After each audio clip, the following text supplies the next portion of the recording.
3. Anak-anak dengarkan video dari Miss Nopi dari awal sampai akhir. Tugasnya jangan lupa dikerjakan. Selamat menonton anak-anak, selamat belajar. Baiklah anak-anak Miss, kita kembali belajar dari tema 1, subtema 2, pembelajaran 2 dan 3. Dengarkan penjelasan Miss Nopi. Ayo menulis. Apakah kamu masih ingat dengan tugas mewawancarai orang tua kamu pada pertemuan kita semalam anak-anak? Coba anak-anak gunakan informasi yang sudah kamu peroleh untuk menulis cerita tentang perkembangan dirimu dari saat kamu bayi sampai kamu berusia sekarang. Berikut ini adalah contoh cerita Udin mengenai pertumbuhan dirinya. Miss akan bacakan. Pertumbuhanku. Aku dilahirkan di Kota Malang 14 Mei 2012. Ketika baru lahir, berat badanku 3 kg, sedangkan tinggi badanku 50 cm.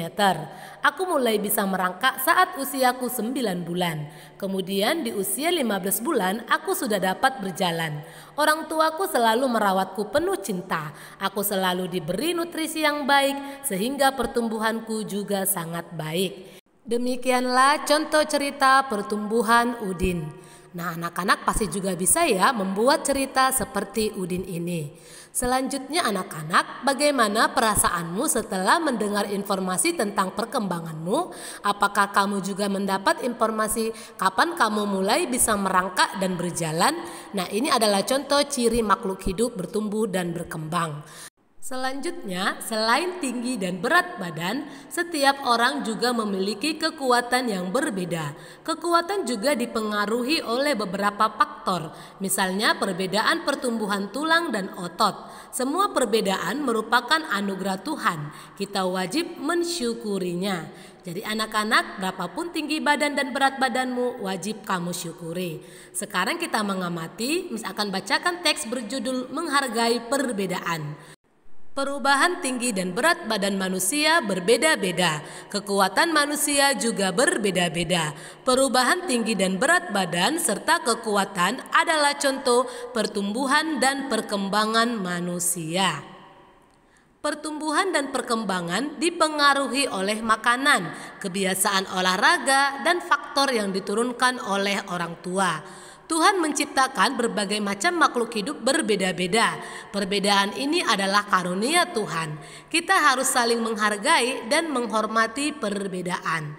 Demikianlah isi teks yang berjudul Menghargai Perbedaan. Selanjutnya, coba anak-anak tuliskan sikap yang akan kamu lakukan jika kamu melihat beberapa hal seperti berikut ini. Nomor 1, kamu melihat teman yang kesulitan mengambil benda di atas tempat yang tinggi. Sikap yang akan kamu lakukan adalah bagaimana anak-anak? Iya, anak-anak harus membantunya untuk mengambil benda tersebut.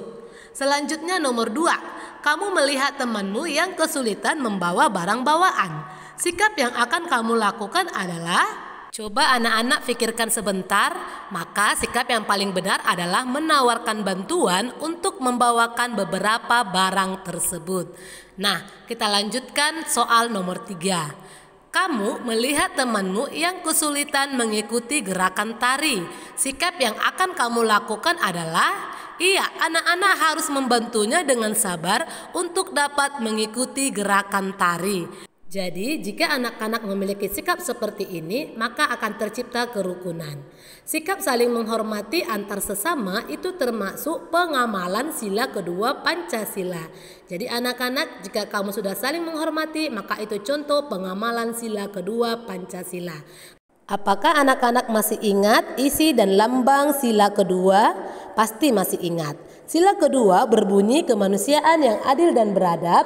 Simbol sila kedua Pancasila adalah rantai.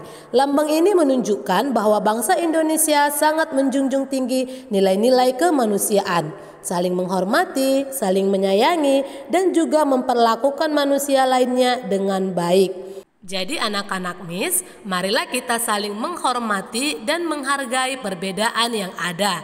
Sama seperti semboyan kita Bhinneka Tunggal Ika. Jadi semua orang harus saling menghargai perbedaan, baik dari jenis kulit, bentuk wajah, dan segalanya. Paham ya anak-anak? Sekarang anak-anak masih ingatkah kamu dengan gerakan kuat dan lemah tangan pada gerakan tari yang sudah kita pelajari semalam? Coba anak-anak praktekkan gerakan tersebut sambil bernyanyi lagu tepuk tangan. Mari kita bernyanyi bersama sambil kita gerakkan ya nak ya. Tangan kanan, tangan kiri mempunyai jari, direntangkan, dibengkokkan, putar pergelangan, acung depan dilentikkan, ayo tepuk tangan.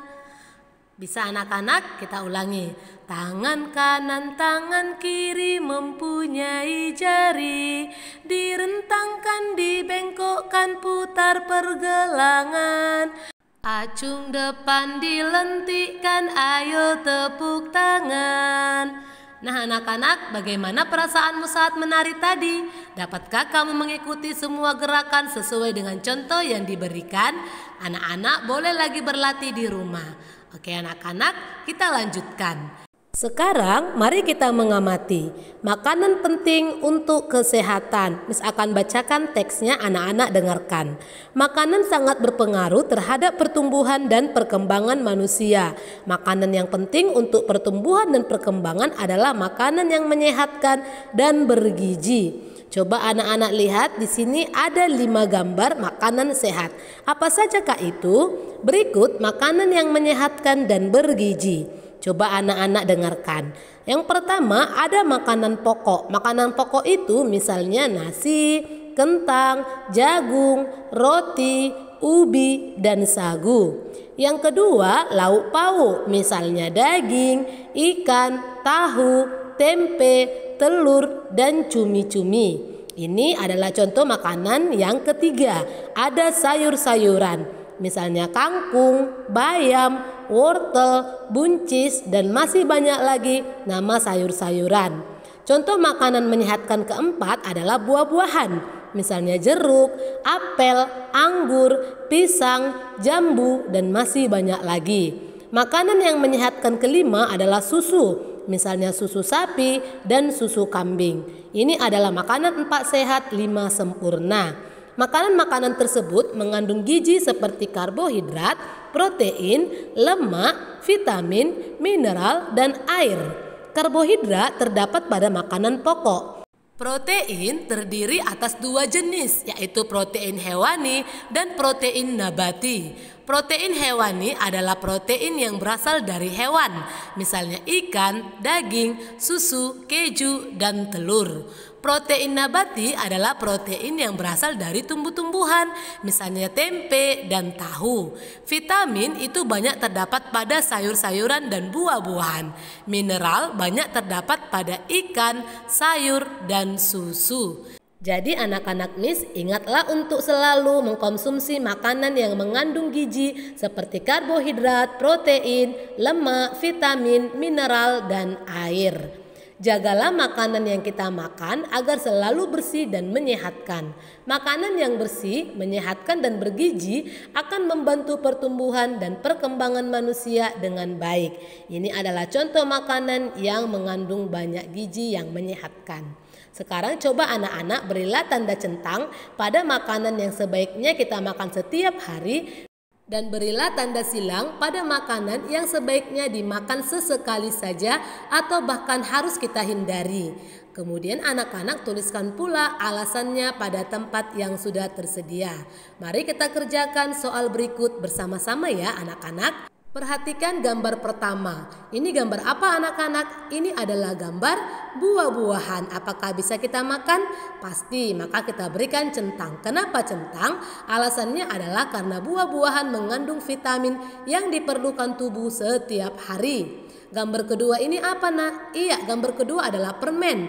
Apakah boleh kita makan setiap hari?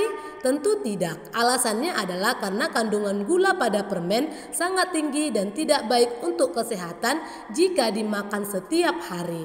Nanti bisa merusak gigi ya anak-anak. Selanjutnya gambar ketiga adalah gambar ice cream. Apakah boleh? Tentu saja tidak. Alasannya karena kandungan gula pada ice cream itu sangat tinggi dan tidak baik untuk kesehatan jika kita makan setiap hari. Ya nak ya. Selanjutnya adalah gambar keempat. Ini gambar apa anak-anak? ini adalah coklat dan tidak boleh kita makan setiap hari.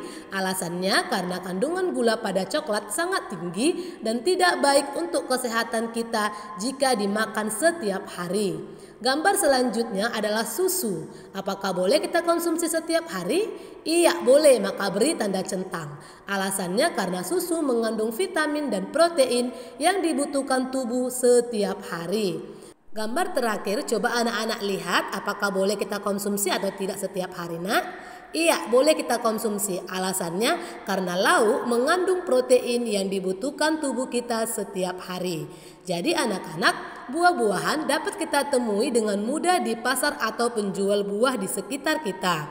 Banyak petani melakukan perkembangbiakan buatan untuk buah-buahan. Hal tersebut dilakukan agar dapat menghasilkan buah yang banyak dalam waktu singkat.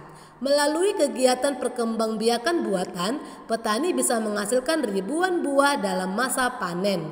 Melalui kegiatan pencakokan, sebuah perkebunan jeruk dapat menghasilkan 3.400 buah dalam sekali panen. Jadi anak-anak selalulah ingat untuk memakan makanan yang bergizi seimbang. Yang menjadi tugas anak-anak hari ini adalah yang pertama, anak-anak menyalin catatan yang akan Miss berikan. Nanti catatannya Miss bagi di grup kita ya nak ya. Dan tugas yang kedua, anak-anak coba kerjakan soal-soal latihan 3, nomor 3, hanya bagian A sampai E. Tidak usah semua ya nak ya, hanya bagian A sampai E nomor 3 dari buku paket SPS Matematika kamu halaman 9. Kerjakanlah tugas kamu ini di buku catatan matematika kamu. Besok pengumpulan tugas seluruhnya. Jangan lupa dikerjakan anak-anak. Semangat! Okay kids, now let's close our study for today. We sing goodbye, goodbye. Let's sing together kids. Goodbye, goodbye, goodbye, goodbye. Goodbye, goodbye, third grade. See you, see you, see you, see you. See you, see you, third grade. Let's pray together. Let us pray. Dear Almighty God, thank you for your blessing until this time. Now we have finished our lesson and we want to continue our activities again. Please bless us, bless our teachers, our parents, and all of us. Forgive us for all our sin. Thank you God. Amen. Oke anak-anak, selamat belajar ya. Ingat untuk selalu menjaga kesehatan dengan rajin mencuci tangan dan menggunakan masker saat keluar rumah. Goodbye.